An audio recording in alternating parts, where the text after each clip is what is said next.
Hi everyone, how are you doing? Sorry, I'm still not sure how I can get my phone to actually do horizontal. So if you have any tips, please welcome. I'm a really technical person, but for some reason I can't get this right. So welcome to episode number 2 of season 1 of Business My Way. Today I actually want to talk about the change. And the name of the episode is It's All About the Change. And this is one of the things we usually forget, and then we kind of suffer through it. Because, sorry, I'm just trying to get the thing right. Okay, so the change. So the change is one thing that actually is permanent in this world, in this reality. We kind of usually avoid it, or we don't really looking forward to it, or there are people who actually they constantly need something changing, otherwise they don't feel like they're living. So basically, especially if you are living in the northern hemisphere, you see change in nature constantly. Like there is spring, there is a summer, autumn, and then there is winter, and it goes again. So you kind of get used to the change. So you kind of get used to that things are not always the same. But then there is these things like, for example, I grew up in Soviet Union, and people who lived in Soviet Union, for them change was especially like really big change was something really bad. Like they've been occupied, they've been sent to concentration camps, they've been kicked out of their houses, or they've been killed, or their families been killed. So basically they kind of start to fear the change, and change becomes one of the things they are afraid of. So you would ask how it's related to business. It's basically your relationship to change depends how your business is going to go as well. Because like if you were doing a business like 100 years ago, it was you could do the same business for years and years and years and not change anything, and it still would be a good business. For example, you see those like candy factories, or you see these oil companies that were created like in the beginning of last century. And they've been pretty much doing the business the same way. And because those times, like change didn't happen that quickly and that often how it is doing now. And for example, like big companies like Blockbuster, I'm not sure if you are quite young, you probably don't know. I still kind of remember them. It's where you could go and actually rent a DVD or VHS tape of the movies and watch them at home. And they basically kind of their business went into bankruptcy because they didn't want to change. They've been doing their business for a really long time, and because when they started, the business was a certain way.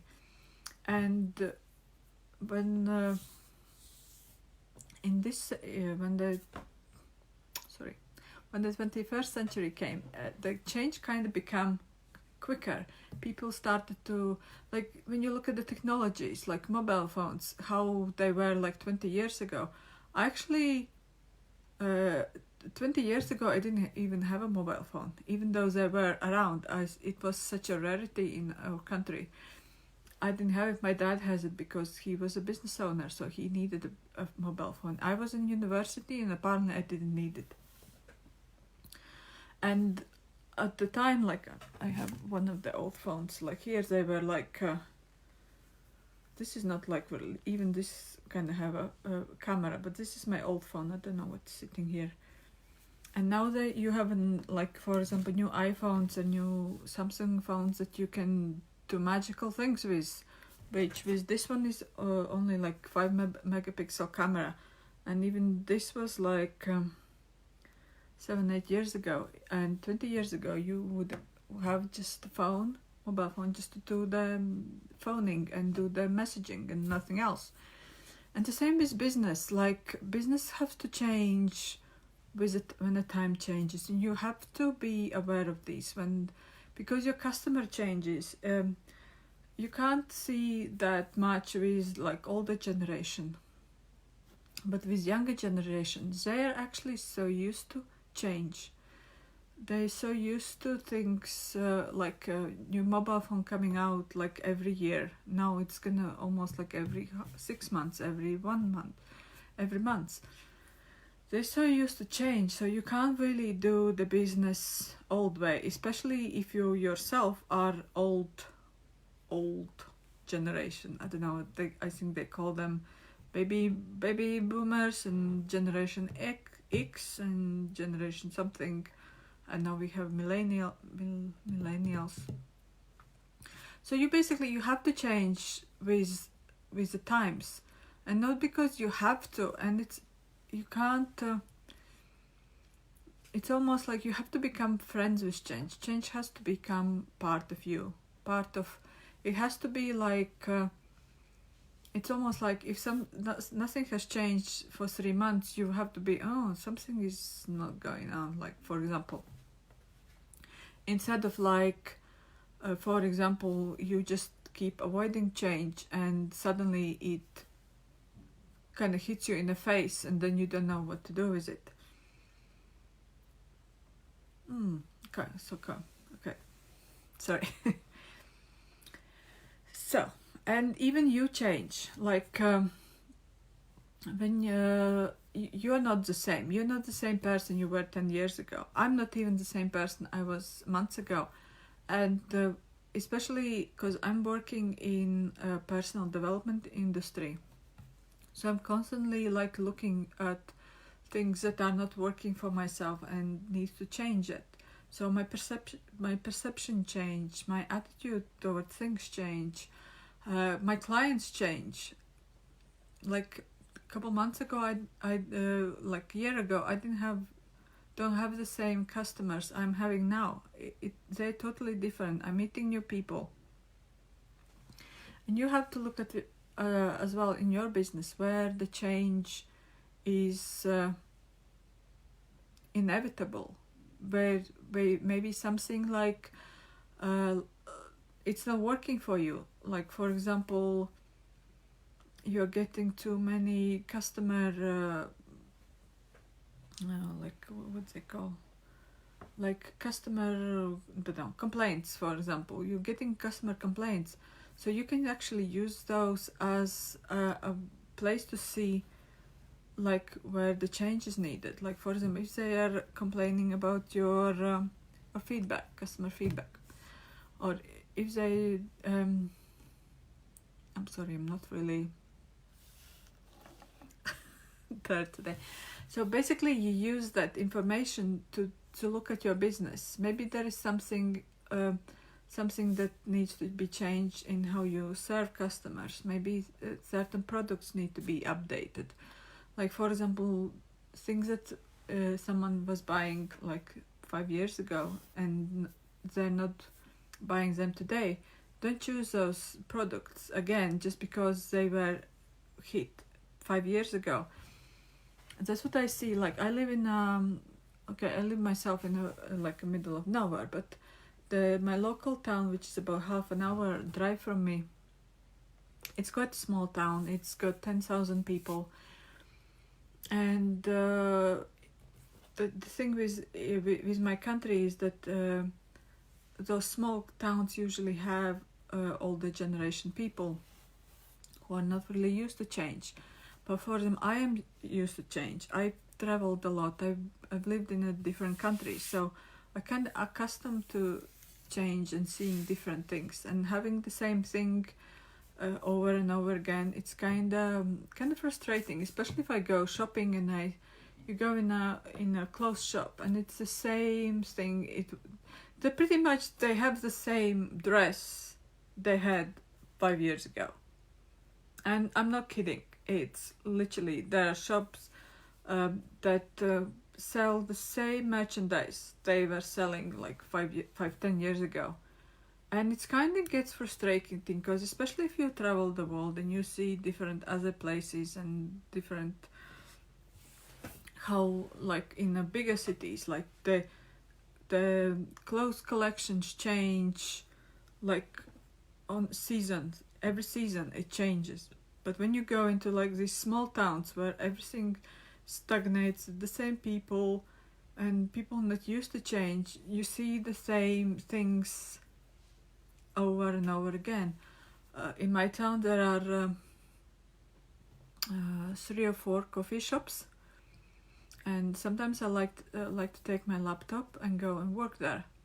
So, and basically what I do is those 3, I only go to the 2 of them because I have really good internet connection, but they serve the same food like for years. Since I was like, I've been living in Latvia since 2014, that's like 5 years, and they've been serving the same food, the same pastries, the same salads they were serving like 5 years ago.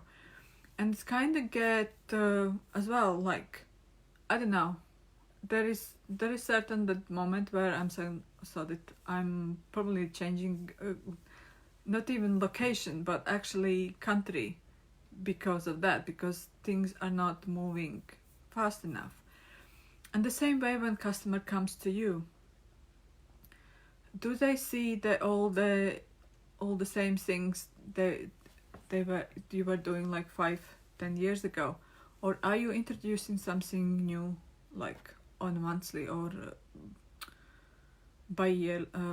bi-yearly, twice a year, like for example? I'm not saying you have to change everything, because there are still customers who like to go to you because they like your product.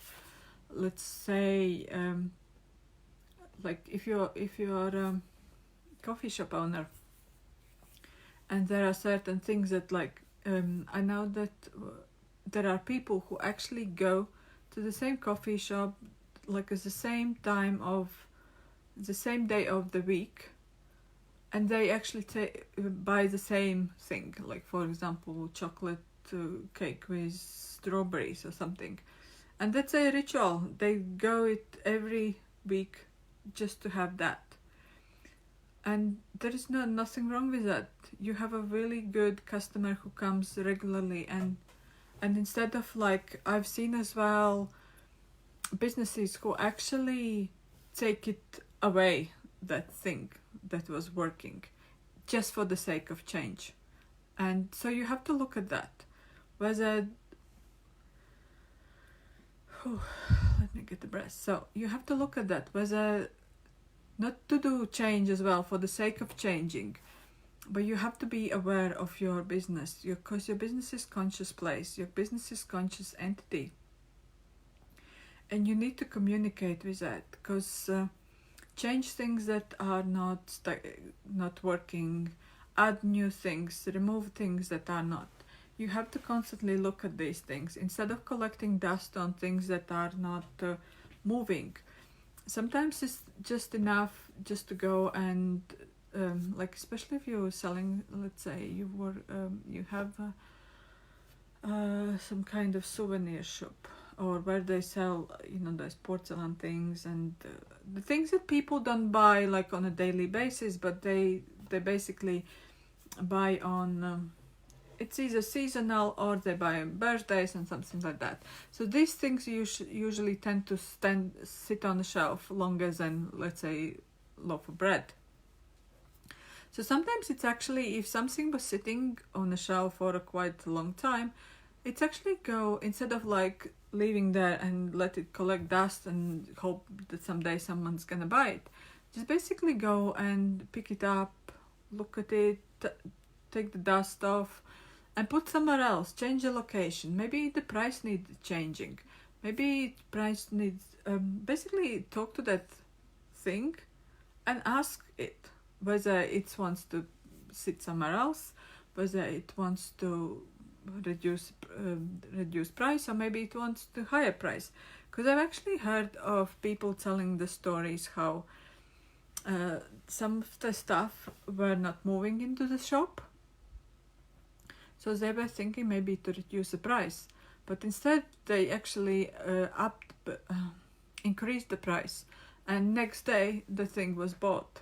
Because sometimes some items just basically needs to have the right price for them to move.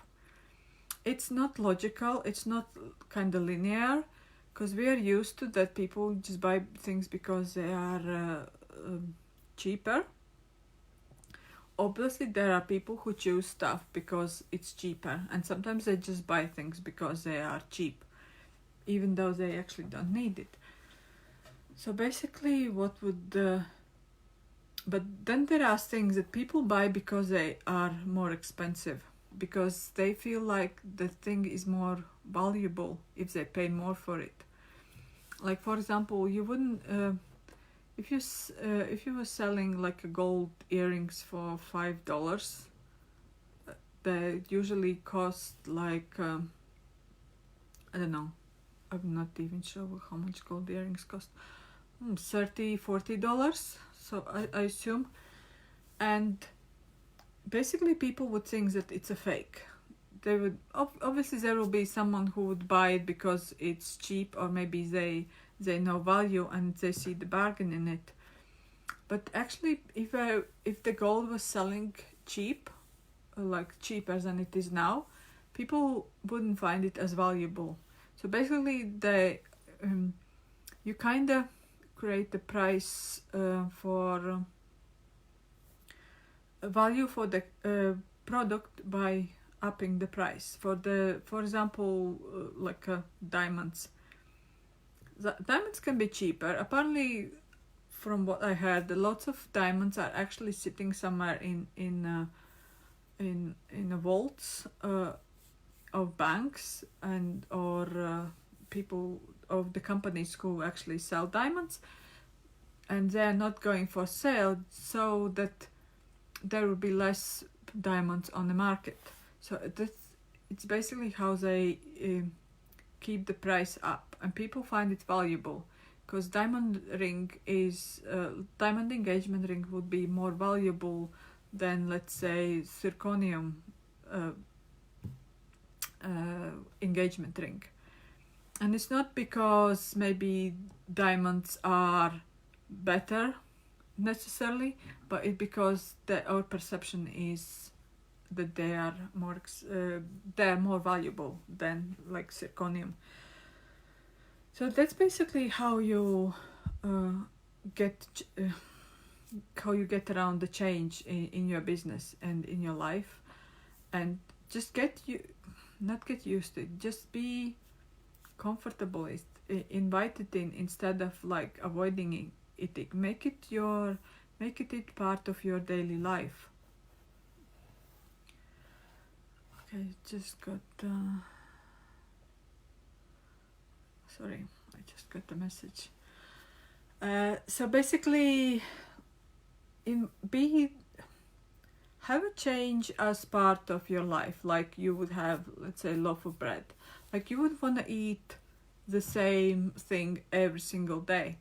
Like there are moments for me, for example, I like certain foods, like I eat regularly. Like for example, because of my the coffee shop situation in my local town, I usually pretty much eat the same thing when I go there.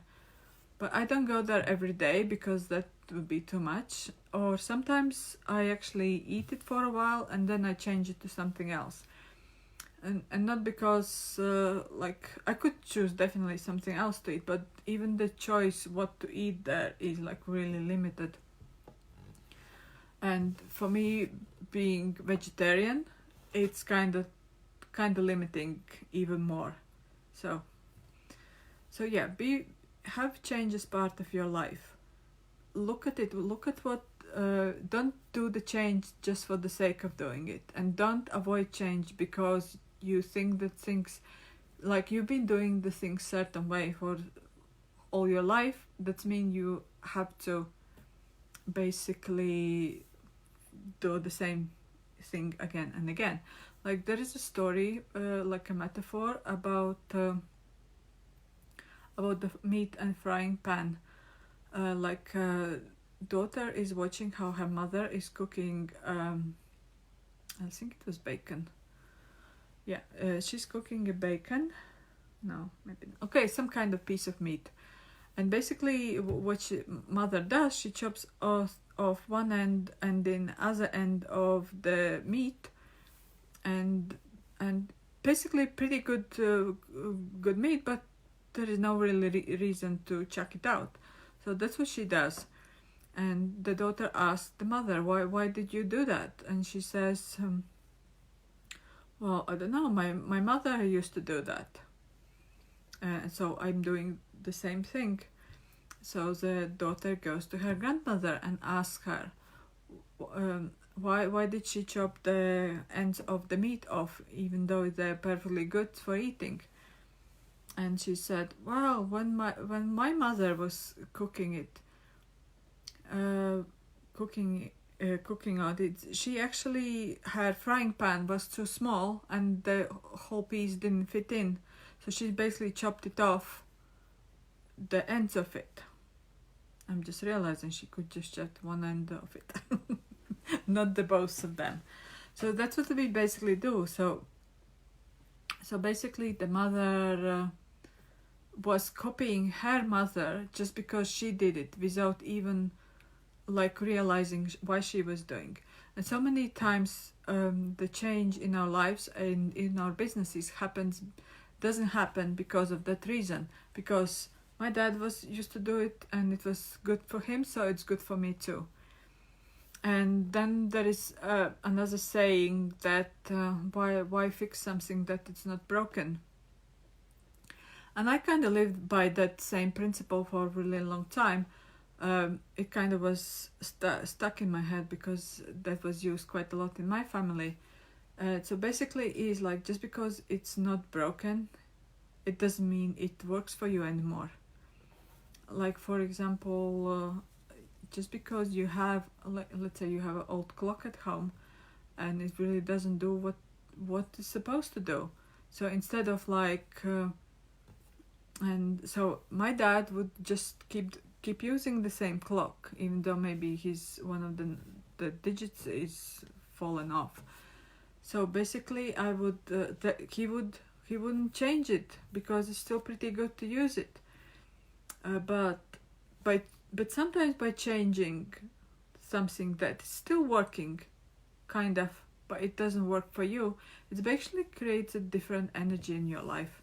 It's like, for example, as well, old furniture. Like, it's good furniture. You can sit on it, you can do whatever on it, and but it's still like pretty good use. You can use it pretty good. You can sleep on it, you can sit on it, but it's got maybe somewhere a rip, or maybe somewhere like a little spot. It's not visible. You can throw a cushion on it, but you kind of energetically know that it's there, and it's kind of back of your head is eating away. So instead of like my parents, they would just keep using that same. For example, I would rather change it and get something that's maybe newer and bring in new energy in your life. So change is not just about change is not supposed to be like a forced thing. It has to be your friend, because change is really only thing in life that is permanent. Even the climate changes, even the sun is not what it used to be like millions years ago. Even like you are not the same you were like 10 years ago.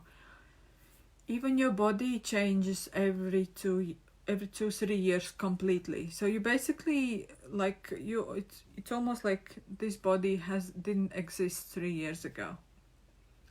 And so these are the changes we don't notice, but they exist. And if we acknowledge the change that's happening every day and introduce something new in our life every day in our business, it's basically we start to get used to things changing. We start to get used to new things. And we actually can create something new in your life, in our lives, and in the world in general. just by kind of inviting, hi Nicoletta, I'm nearly finished, but thank you for joining. So I invite you to look at your business, at your life, and see where where things are not working for you, or where things are working for you. And the things that are not working you, what can you change with it? What new can you invite into your life with that? Thank you very much. And in about 4 minutes, I'm starting a new show in my group. And I'm going to be talking about sales funnels, what they are, and how you can use it for your business. And where are you already using them? You're not doing. You don't know that you are using them. Thank you very much, and I hope to see you soon again. Bye bye.